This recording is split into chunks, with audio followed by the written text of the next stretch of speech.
Fala, galera do nosso querido Santa Úrsula, nossos queridos alunos, amigos, colegas, família.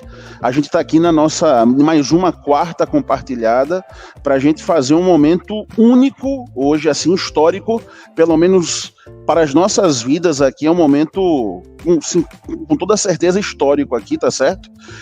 Nesse momento a gente vai, eu juntamente com o professor João Paulo, que está chegando aqui, tá certo? O professor João Paulo Borne aqui, ó, nosso querido amigo, professor de Biologia do Colégio Santa Úrsula, parceirão aí, topado. Fala, galera, satisfação estar aqui no Quarta Compartilhada.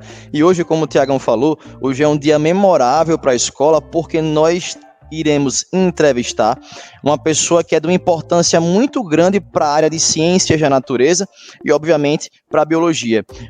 Uma professora, doutora, autora do maior livro didático de biologia do ensino médio do Brasil, o livro que nós todos utilizamos como base ao longo de muito tempo e é, na verdade, uma grande entrevistada para esse dia de hoje.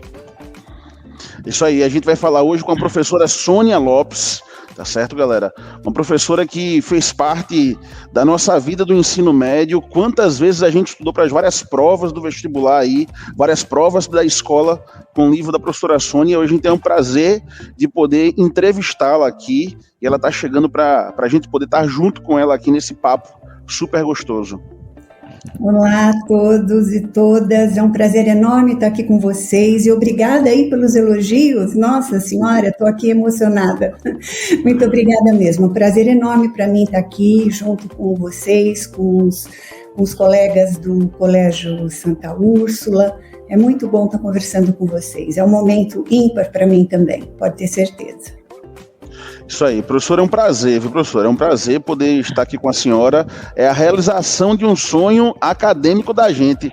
Eu estava conversando com o João ontem à noite no WhatsApp já, e a gente falou, rapaz, a gente vai entrevistar a Sônia Lopes. Você tem noção que é isso pra gente? A coisa assim, professor, é uma realização de um sonho pra gente aí, com toda certeza, viu? Muito obrigada mesmo pelo carinho. Que bom.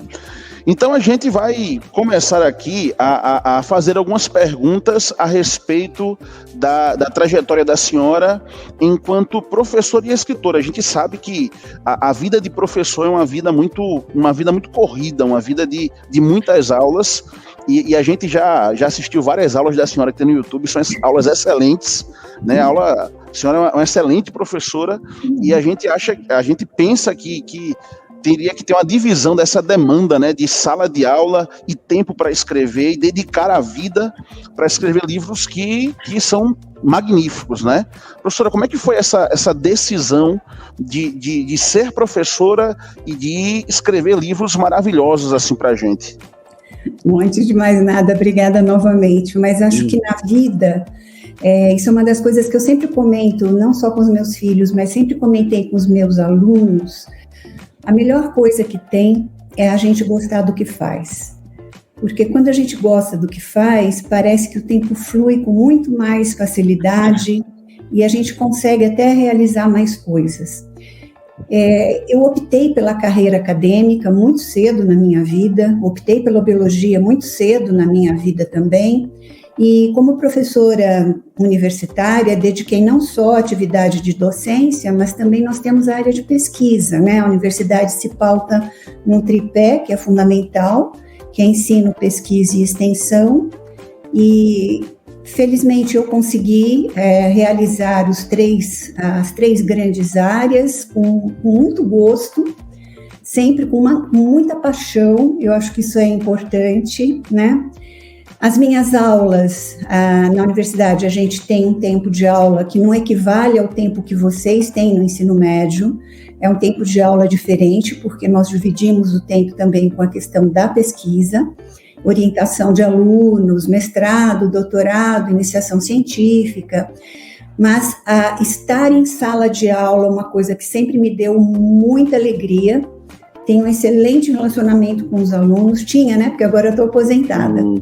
E um excelente relacionamento com os alunos, é um prazer enorme entrar em sala, dar as aulas, olhar nos olhos dos alunos, cada aula prática que a gente tinha, e eu dizia para os estudantes, quando eles olhavam no microscópio, eu dava aula para o primeiro ano, para outros anos também, mas o primeiro ano sempre me deixava um pouco mais emocionada, porque eu recebia os alunos que estavam saindo do ensino médio, entrando pela universidade, o primeiro semestre, né? Então, aquele primeiro olhar, uma disciplina que a gente dava de diversidade biológica, primeiro olhar dele no microscópio, desvendando aquela maravilha que é uma gota d'água de um lago, né? Quanta coisa que a gente não vê ali, e aquele brilho nos olhos, de encantamento, isso para mim era um estímulo constante. Então, e eu dizia para os meus alunos, assim, logo no começo, né, esses alunos de primeiro ano, que a biologia é a ciência do que lindo, é isso, que demais. E eu dizia para eles, a cada aula eu vou ouvir vocês fazendo essa exclamação, e dito e feito, porque não é possível não se encantar em ver uma ameba se mexendo. Verdade. O paramécio conseguindo filtrar alimento, e daí vai das maravilhas que é a biologia, né? O biólogo se diverte com uma gota d'água. Eu acho que ter esse olhar para a natureza, entender a natureza, eu estou falando da natureza microscópica, mas a natureza macroscópica também encanta. E também eu dizia para eles, quando vocês terminarem o curso de biologia, ou ao longo do curso de biologia, quando vocês olharem para uma mata, ou se vocês olharem para as árvores de uma cidade, ou vocês olharem para qualquer paisagem, vocês vão olhar para isso de uma forma diferente. Muito diferente da forma como vocês olham agora que estão entrando na faculdade. Então, esse abrir dos nossos olhos para o encantamento que é a natureza, entender a natureza, é tão fascinante que acho que a gente fica querendo, né, contar para os outros como isso é lindo, né? E acho que isso vai mobilizando. Então, trabalhei muito, mas é aquele trabalho, e eu sempre digo, meu trabalho foi meu hobby, né? Não levando isso para uma interpretação ruim, mas o meu trabalho sempre foi uma coisa extremamente prazerosa. Então, era muito bom escrever, muito bom estar com os alunos, muito bom fazer pesquisa, muito bom participar de outras atividades de divulgação científica da universidade. Então, foi muito bom. Foi muito bom. Que maravilha, professora, que bom saber que, apesar da escrita do livro, né, que foram livros maravilhosos, eu confesso que li bastante, era gostoso demais estudar zoologia e botânica, como a senhora coloca as ideias ali do processo evolutivo das plantas, do processo evolutivo dos animais. É gostoso entender, né, uma leitura fluente, uma leitura que se encaixa e abre a mente da gente, como a senhora falou, abre a mente da gente para a biologia. Eu fiquei muito, muito encantado, né, ao ler os livros da senhora em relação a especificamente essa parte, mas bem, tudo na verdade, mas essa parte chamou muito a minha atenção naquela, né, como a senhora coloca as ideias, e foi uma coisa assim que abriu minha mente para entender muita coisa da biologia. Muito bom. É verdade, Tiagão. E eu olhando um pouquinho do currículo da professora, eu tomei essa liberdade, professora. Fui olhar o lápis da senhora. Vi que a senhora é mestre em oceanografia, né, doutora em ciências, trabalhou com bivalve, né, com moluscos, né, e assim, é por isso que a senhora buscou nessa linha de pesquisa, talvez pela grande paixão pela natureza, pela ciência em si, né, enfim, eu fiquei muito, muito feliz, né, como o Tiagão também ficou, não só por saber que eu ia fazer uma live com a Sônia Lopes, mas eu fiquei feliz também depois quando eu comecei a conhecer mais a Sônia Lopes, não só com relação aos trabalhos científicos, né, porque eu também trabalhei muito na parte acadêmica, quando eu fiz mestrado e tal, então eu me identifico, entende? E com a pessoa da senhora também. E assim, Tiagão, eu fiz num roteirinho aqui, eu preparei um roteirinho aqui, professora, e eu fiz algumas reflexões aqui no roteirinho, tá, para puxar um gancho para uma temática que a gente quer tanto falar aqui, certo? A gente está vivendo um momento único para a gente, nós não vivenciamos uma outra pandemia, apesar de terem existido outras pandemias, né, nessa passagem dos humanos pelo planeta Terra, mas nós não vivenciamos nenhuma outra. certo? Então estamos vivendo um momento único.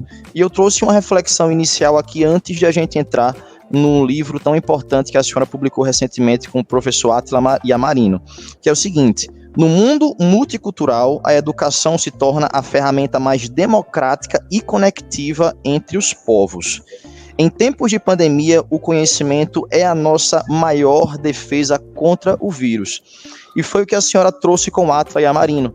Trouxe, né, para a população, né, uma fonte de conhecimento sobre o momento em que nós estamos vivendo agora, que é o livro que foi publicado recentemente, chamado Coronavírus, Explorando a Pandemia que Mudou o Mundo, né? Átila Yamarino, que é, na verdade, um pesquisador, né? Ele é um cientista, tá certo? Átila Yamarino, que ele, inclusive, é um disseminador da ciência por meio das suas redes sociais, do YouTube, do canal Nerdologia, que eu já assisti todos os vídeos dele, gosto bastante também do Átila. Eu já conheço o Átila de outros carnavais, né? Antes mesmo da pandemia. Enfim, eu queria saber primeiramente da senhora como que a senhora conheceu o Átila, como que surgiu a ideia de escrever esse livro que, de verdade, de fato, é um livro tão importante para esse momento que nós estamos vivendo.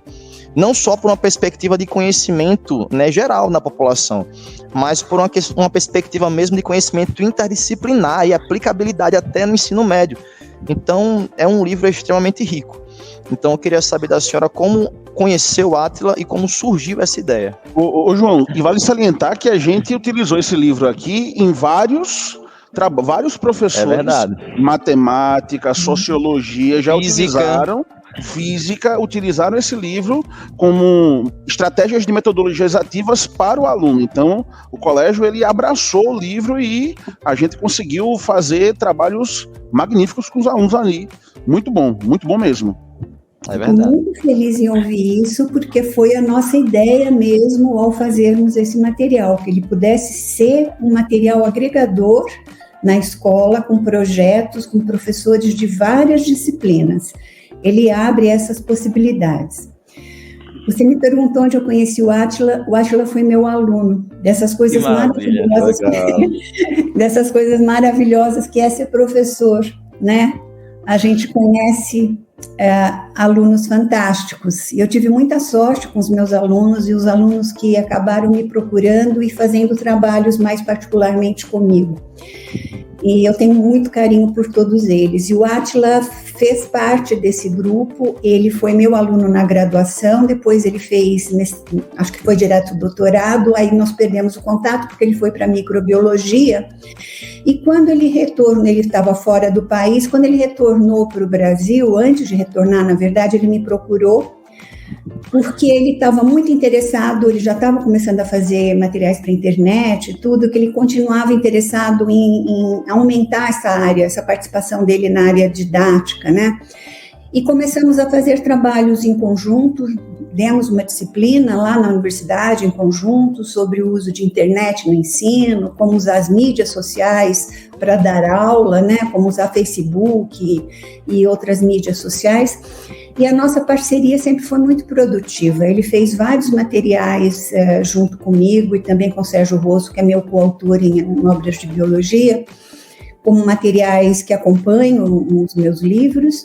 E quando veio a pandemia, nós tínhamos recém terminado de escrever um material que, inclusive, foi aprovado no PNLD, Projetos Integradores, e nesses projetos nós trabalhamos com fake news, nós trabalhamos com uma série de coisas assim. Nós tínhamos acabado de escrever o livro e veio a pandemia. E o Átila me procurou e falou: professora, ele começou a divulgar as questões do coronavírus, ele falou: professora, ele me chama de professora até hoje, professora, a gente tem que fazer alguma coisa, não é possível a quantidade de notícias falsas, eu acho que a gente precisava fazer uma síntese desse conhecimento já consolidado e fazer um material interdisciplinar que possa ser um material de uso em escola para projetos como vocês estão desenvolvendo, exatamente assim, e que possa informar também o público em geral. E nós arregaçamos as mangas e fizemos esse material. Foi muito prazeroso fazer esse material pensando no público, quer dizer, na dificuldade do momento, mas o prazer veio em poder colaborar de alguma maneira e informar bem a sociedade. E oferecer também para as escolas um material de apoio que possa trazer essa discussão. Eu acho que é muito difícil nos dias de hoje você entrar numa sala de aula e não abordar esse assunto. Esse assunto é uma coisa que está, como vocês falaram, nós nunca vivemos isso numa história recente, né?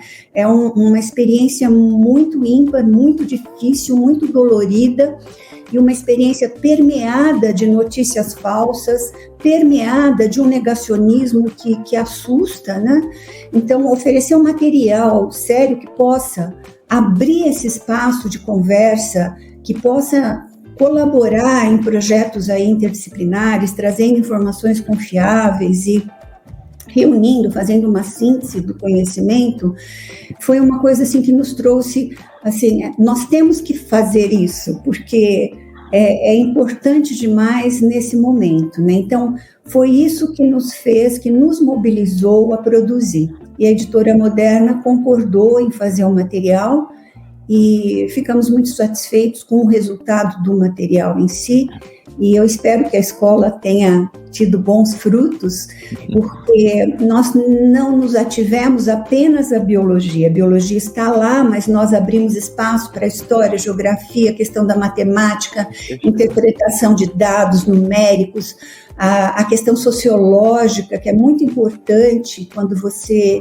analisa uma pandemia.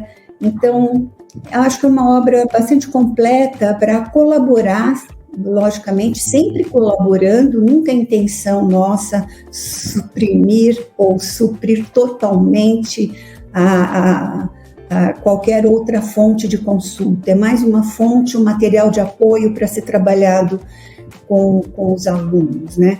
Então, a ideia foi disso, num momento muito ímpar, muito difícil, em que a gente sentiu a necessidade de trazer a nossa colaboração. O ouro tá aqui, ó, Tiagão. Esse daí é maravilha, viu? Maravilha. Material mesmo. maravilhoso, professora. Eu me debrucei sobre ele, né? Ele traz muitas situações interessantíssimas e a forma como, né, aborda outras áreas do conhecimento é muito interessante, é muito legal. E é importantíssimo, né, principalmente para o aluno do ensino médio, que não só por um contexto social, o contexto pandêmico que a gente está vivendo, um contexto, né, de vida nesse momento, mas por uma situação mesmo de vestibular, né? O Enem, que é o maior vestibular do Brasil, ele trabalha essa interdisciplinaridade, né? Essa questão das áreas do conhecimento conversando entre si. Isso é muito interessante e muito importante, né, Tiagão? É verdade. É impossível, né, não ter essa conexão, né? E a gente vê claramente que o livro tinha essa intenção de abordar a parte matemática, a parte geográfica, a parte física do processo, né? A parte bioquímica muito bem explicada numa linguagem que o nosso aluno, com o conhecimento que a gente dá na sala de aula, ele conseguiria ali entender basicamente o processo de entrada do vírus numa célula, especificamente como funciona o coronavírus. Então foi um trabalho muito, muito, muito bem feito, professora. Diante dessa situação, dessa pandemia que a gente está vivendo, alguns hábitos, eles de fato, eles mudaram nossa vida e infelizmente a maioria deles foram hábitos ruins, de isolamento, de problemas que a gente começou a despertar, mas talvez hábitos também que trouxeram benefícios, como por exemplo, a gente está aqui em Maceió conversando com a senhora nesse momento aqui, e talvez antes da pandemia já era uma coisa um pouco mais complexa de fazer, né? Na visão de ciência que a senhora tem, da parte de congressos, dessa parte, o que é que seria... O que esse mundo pós-pandemia ele poderia colher de frutos benéficos naquilo que a gente fala de ciência, naquilo que a gente fala de flexibilizar o processo de educação para as pessoas, né? Como é que seria... É difícil a gente falar de previsões, mas no tocante a metodologias educacionais, o que é que o mundo pós-pandêmico pode experimentar e ter aprendido desse processo, né? Eu acho que algumas lições a gente tira desse momento tão difícil que nós estamos ainda vivendo e vamos viver por um bom tempo. Não tão grave, eu espero, né, com a vacinação, mas acho que algumas lições importantes a gente pode tirar. Uma delas é a valorização da ciência. Eu acho que a ciência nunca esteve tão na linguagem popular, tão próximo das discussões em diferentes esferas, né? Em grupos de amigos, pela internet, obviamente, né? Com esse distanciamento social. Mas é hoje a proximidade muito grande da ciência e da necessidade, da importância da ciência que as pessoas estão começando a perceber. Então, acho que esse foi um aspecto que, felizmente, a gente vai colher muitos frutos, que as pessoas vão começar a entender cada vez mais o que faz um cientista e por que a ciência é tão importante, e por que investimento em ciência é tão importante.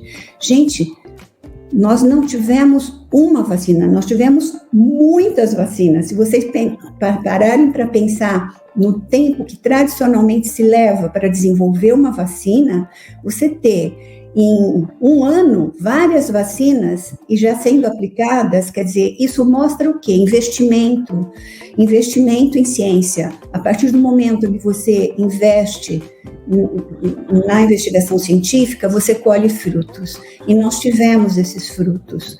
Felizmente, nós estamos aí com muitas vacinas disponíveis, todas elas excelentes, com boa eficácia. Então, isso mostra que realmente, sem ciência, nós não podemos progredir. O mundo hoje depende, sim, dos conhecimentos científicos. Então, valorizar a formação do cientista, a formação acadêmica, valorizar, saber entender notícias que são falsas de notícias verdadeiras, ou seja, desenvolver um espírito crítico muito aguçado na população em geral. Então, são coisas que a gente vai trazendo desse momento difícil que nós vivemos, né? Com relação você fala da educação, de repente os professores se viram à volta de lidar com a internet, os professores, os alunos e os pais, né?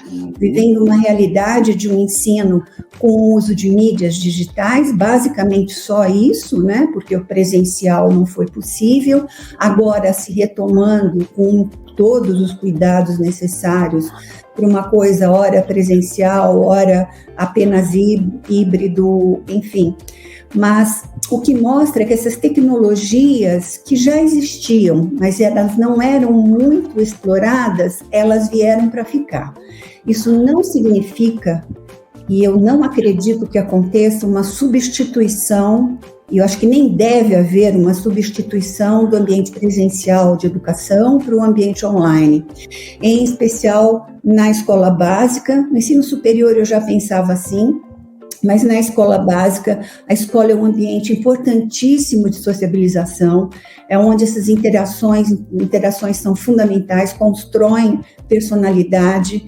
Então, é um ambiente que não pode desaparecer. Mas os recursos digitais para a aprendizagem, eles vieram para ficar e cada vez mais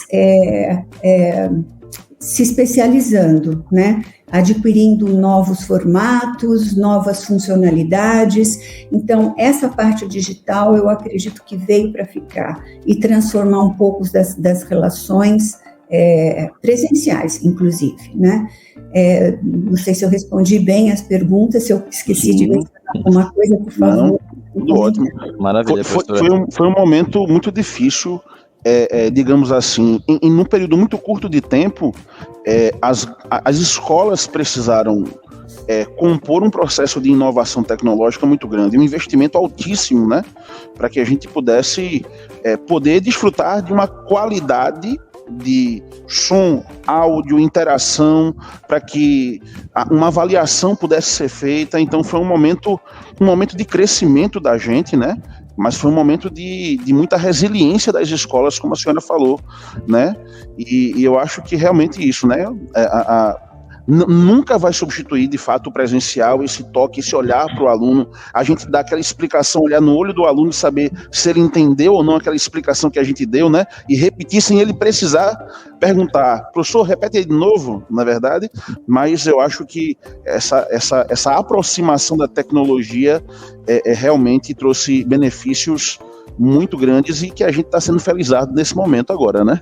É verdade, Tiagão. É verdade. Professora, em outro momento, eu fiz uma quarta compartilhada também com o médico infectologista Dr. Marcos do Lago. Ele é professor, médico infectologista lá, professor na UERJ, e assim, na nossa conversa, ele falou algo muito parecido com o que a senhora está falando, né? Com relação à valorização da ciência, né? Nós tivemos várias doenças que foram erradicadas graças à ciência, né? A varíola, por exemplo, e outras doenças que hoje em dia, de certa forma, não fazem parte do nosso cotidiano por conta da ciência, né? Até a questão tecnológica, nós estamos agora mediante uma transmissão por conta do desenvolvimento tecnológico, a ciência está aqui presente, entende? E assim, com relação ao cotidiano, né, a questão mesmo das mudanças na sociedade, o professor Mário Lago também, ele falou algumas coisas bem interessantes acerca do comportamento social, né, por exemplo, no dia a dia nas escolas, pode ser que futuramente, né, quando tudo volte ao normal, quando uma criança estiver com uma gripe, por exemplo, vá para a aula de máscara, né, alguns hábitos de higiene sejam mais intensificados, como por exemplo, usar álcool em gel, mesmo assim pós-pandemia, e aí por diante. E uma coisa muito interessante também, que corroborou com a ideia da senhora, que é justamente essa questão da imersão do meio digital, que não vai deixar de existir, isso veio para ficar, só que o contato visual com o aluno, né, a aula com o aluno, o olho no olho, tete a tete, isso é embutido na nossa paixão pelo ensino, né? Na nossa paixão pelo ensino, e assim, no ensino-aprendizado, eu acho que isso é de uma importância muito grande. A forma como o professor fala, a forma como ele olha para o aluno, isso, de certa forma, contribui muito com o aprendizado naquele momento. E é algo que a gente abordou em outro momento e está abordando aqui novamente com a senhora, mostrando que de fato, né, isso é o que acontece realmente, entende? E assim, professora, uma situação bem interessante que a gente está vivenciando e a gente observa é que com o passar dos anos, né, de muitos anos, décadas atrás até hoje, né, a educação sofreu algumas mudanças, não tão grandes, né, mas sofreu, né? Atualmente, né, nós temos mais mudanças do que ao longo de toda a história. Por exemplo, há um tempo atrás, né, ainda era no modelo de quadro, só que era quadro de giz, né, e era uma aula tradicional e continua a ser uma aula tradicional até um certo tempo atrás. Só que agora nós passamos por uma mudança em que nós estamos imersos, né, em um meio digital. A mudança foi absurda, foi brusca, entende? Mas que houve uma mudança muito grande em pouco tempo. Aí eu queria saber da senhora, o que é que a senhora acha, de certa forma, que pode acontecer, né, com relação à educação nos próximos anos, daqui a 10 anos? Como é que a senhora vê a educação? Sei lá, daqui a 10 anos. E aí? Como é que vai ser a educação? Olha, eu gostaria muito de ter uma bola de cristal. Acho que é muito difícil saber, mas o que a gente pode dizer com base no que já aconteceu nesse período de pandemia, é que realmente os professores vão, provavelmente, não sei, mas poder contar mais com recursos digitais no seguinte sentido, de poder fazer pesquisas, de fazer projetos, de elaborar junto com os alunos fóruns de discussão que não seja presencial quando não possível, né? Então, uma troca muito grande talvez possa existir mais entre escolas distantes, alunos distantemente localizados, abordando, por exemplo, isso já acontece numa escala menor. Existem vários projetos que são numa escala menor assim, de fazer intercâmbio via informações mesmo digitais de alunos que vivem em diferentes regiões no Brasil, falando um pouquinho sobre suas realidades. Quer dizer, existe a possibilidade de crescer nesse sentido, né? os próprios alunos sendo cada vez mais protagonistas da sua aprendizagem, com a facilidade que existe hoje da obtenção de informações. Então, com o clique, a gente tem, né? Todos nós temos acesso a uma quantidade muito grande de informações, e aí vem a importância de saber fazer a curadoria dessa informação. Então, eu acho que muito vai passar por uma dinâmica envolvendo o ambiente digital, mesmo que a gente esteja presencialmente, usando os recursos digitais, mesmo que a gente esteja presencialmente. Ou não, mas mesmo presencialmente, essa parte digital vai estar muito provavelmente no nosso cotidiano. Né? Complementando o nosso cotidiano. Né? Porque antes a gente fazia assim, né? Bem antes. Vamos para a sala de informática, não é? Isso. Exatamente. Vamos reservar a sala de informática. Então, é aquele dia especial, aquele computador, às vezes, compartilhado. Hoje, o aluno tem, dependendo da escola, obviamente, né? Tem mais acesso ao seu material, ao seu celular, ou alguma coisa. São outras. Ele vai facilmente na informação, né? Então, sabendo usar um celular em sala de aula, né? De uma forma construtiva. Sim. Se os alunos tiverem os seus próprios computadores, vocês já têm uma facilidade maior de acesso ali, enfim. Não é mais aquela sala de informática que eu vou especificamente, a gente transfere isso para um ambiente muito mais dinâmico. E isso, obviamente, gente, a gente tem que considerar que o Brasil tem uma amplitude enorme de realidade, né, escolar, desde gente que não tem nenhuma condição, escolas que não têm condição de oferecer nem mesmo internet, até escolas extremamente competentes, digo competente, que tem esses materiais disponíveis para os alunos têm condições de ter celular com internet, enfim, a disparidade é muito grande no Brasil. Quando a gente pensa na questão da disparidade, aí vem um pontinho que eu gosto de fazer ressalva. A facilidade que muitos têm desse ambiente digital pode aumentar a desigualdade. Uhum. Todos têm acesso a isso. Os que não tiverem, a gente tem que tomar todo o cuidado, ou valorizar, ou incentivar, ou exigir dos órgãos competentes que abram esse espaço e invistam nessas tecnologias em escolas que não são favorecidas. Porque hoje não estar conectado é colocar você fora do mundo. Então, é uma exclusão digital muito preocupante. Quando se olha o panorama todo do Brasil, a gente tem que tomar esse cuidado, né? Porque a facilidade existe, isso vai estar incorporado à nossa dinâmica, mas existem as desigualdades e vamos olhar para elas com carinho, mas exigindo fortemente das autoridades competentes que isso daí possa ser sanado o mais breve possível. Investimento na área de tecnologia para que as escolas possam se tornarem competentes nesse aspecto, né? E treinamento de professor, né, gente? Não pode deixar também o professor sem uma qualificação para lidar com essas novas ferramentas, as novas formas de se dar aula. Então, essa atualização do professor também ela não é só atualização conceitual.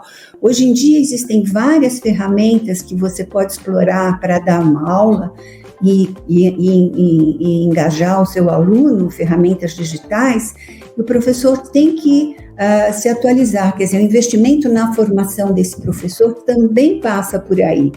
Uhum. E os nossos cursos de formação de professores, eles não consideram, até hoje, as ferramentas digitais.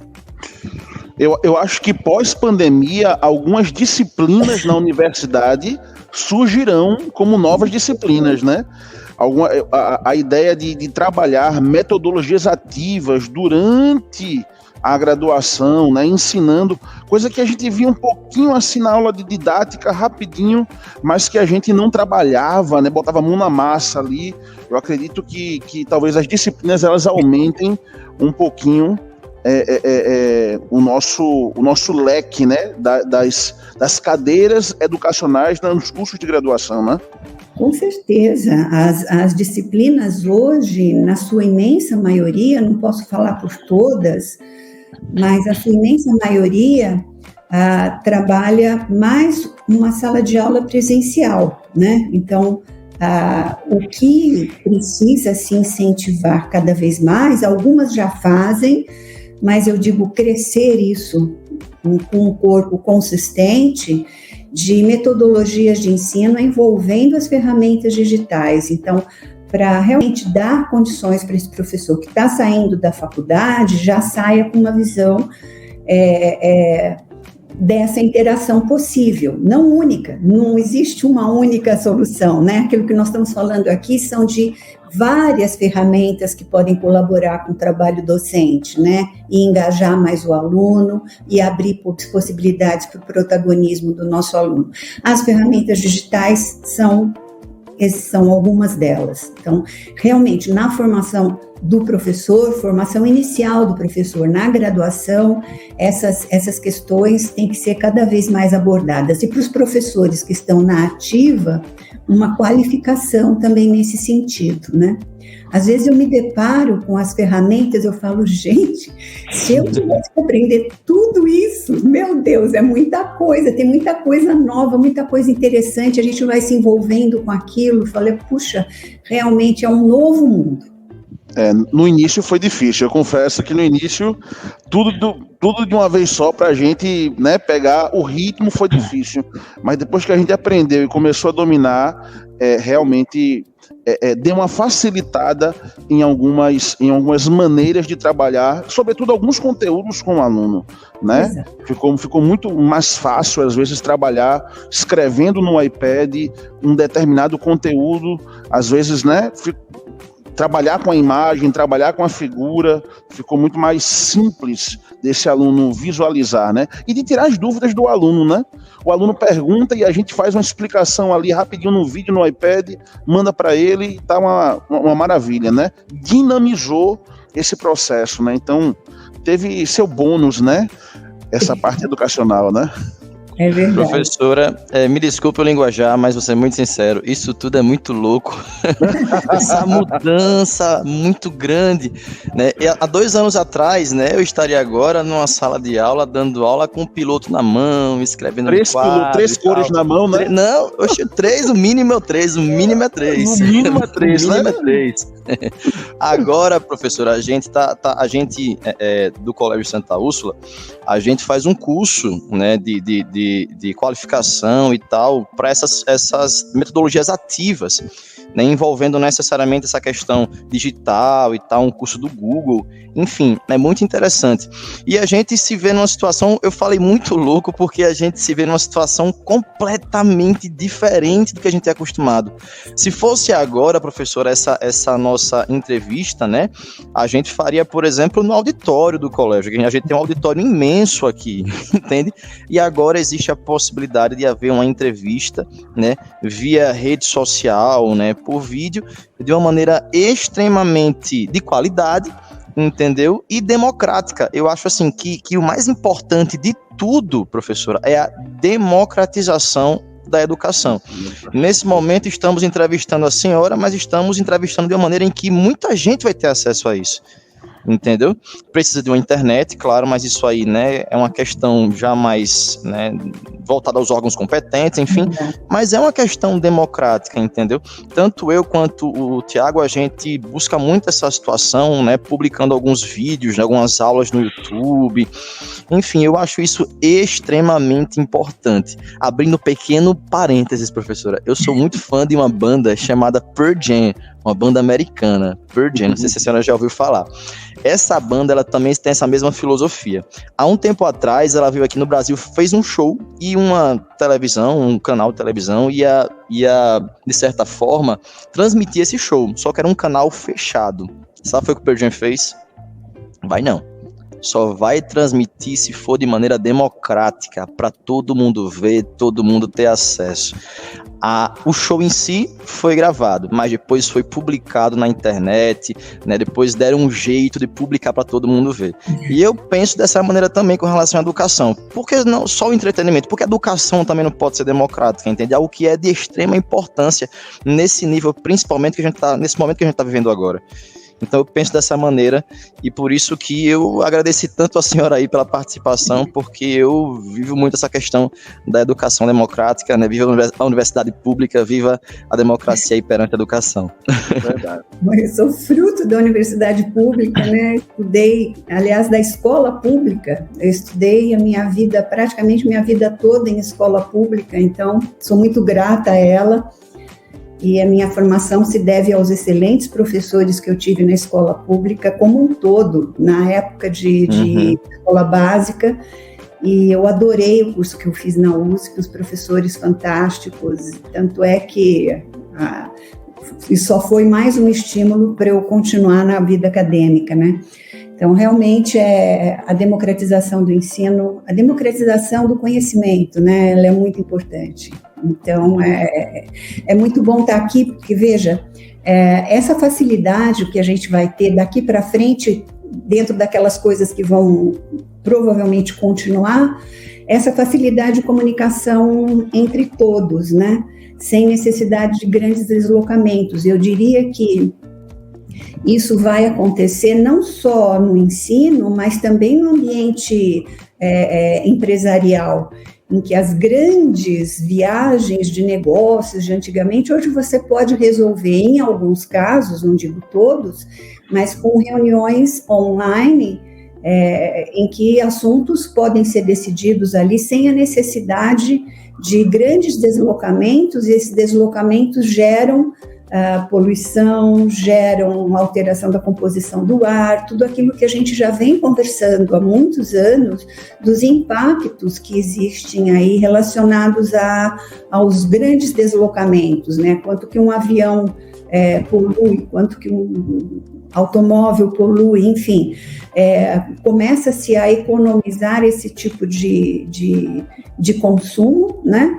E sem a perda de qualidade. Eu acho que tudo isso vem mudando paradigmas, não só no ambiente escolar, no ambiente, em outras esferas, empresariais e tudo. Eu tenho ouvido de colegas que têm, que são da área mais administrativa, empresarial, que muitos escritórios, muito provavelmente, não retornarão como antigamente. O home office, tudo isso mudando relações de trabalho, né? Então, a coisa realmente, como você diz, é louca. Vai mudar muita coisa. É isso aí. Professora, estamos chegando na nossa reta final do nosso bate-papo com a professora Sônia Lopes. Queria dizer para o pessoal de casa, mais uma vez, essa é a sua leitura para a pandemia, tá certo? Quer conhecer sobre o SARS-CoV-2, né? Quer conhecer um pouquinho aí sobre a Covid-19? Essa é a sua leitura, tá certo? E, professora, queria pedir para a senhora mandar um abraço, um beijo para o Atleia Marino, se tiver possibilidade, e diga que a gente tá esperando ele aqui, viu? Olha, eu estou convidando, utilizando o nome do Colégio Santa Úrsula, para ele vir para cá, para conversar com a gente, né, e tirar esse grande bate-papo aqui gostoso que a gente tá tendo nesse momento. Virtualmente será dado, que a gente só se vê virtualmente também. Hoje em dia é só virtualmente, né? É isso, professora, muito obrigado pela presença aqui, tá? Fico muito feliz, de verdade, fiquei emocionado, juro pra senhora, desculpa falar mais uma vez, mas eu fiquei emocionado quando eu soube que a gente ia conversar com a senhora, fiquei muito feliz, né? É uma referência, né? E não só a gente, viu, professora, porque a gente divulgou nas nossas redes sociais, e os outros colegas de biologia, cara, tu vai entrevistar a Sônia Lopes, rapaz, eu quero ver essa live, eu falei, pois veja, rapaz, que o prazer é imenso, professora, tem uma legião de fãs da senhora aqui, viu? Obrigada, deixo um carinho a todos, a vocês, a todos que têm manifestado aí eu diria que é emocionante ouvir essa declaração de vocês, é muito, muito emocionante, pode ter certeza que estou aqui me controlando para não chorar. Obrigada mesmo, é uma emoção muito grande, mando meu carinho enorme para todos que entrarem em contato aí com vocês e deixo meu recado bem carinhoso. Tá, obrigadão, professora. Galera de casa, mais uma vez, muito obrigado a todos por estar assistindo essa nossa live, esse nosso vídeo, né, da quarta compartilhada, trazendo aqui essa grande professora que contribui muito com a educação aqui no Brasil, Sônia Lopes. Um beijão para todos, tchau, tchau, e até a próxima. Tchau, galerinha. Obrigada.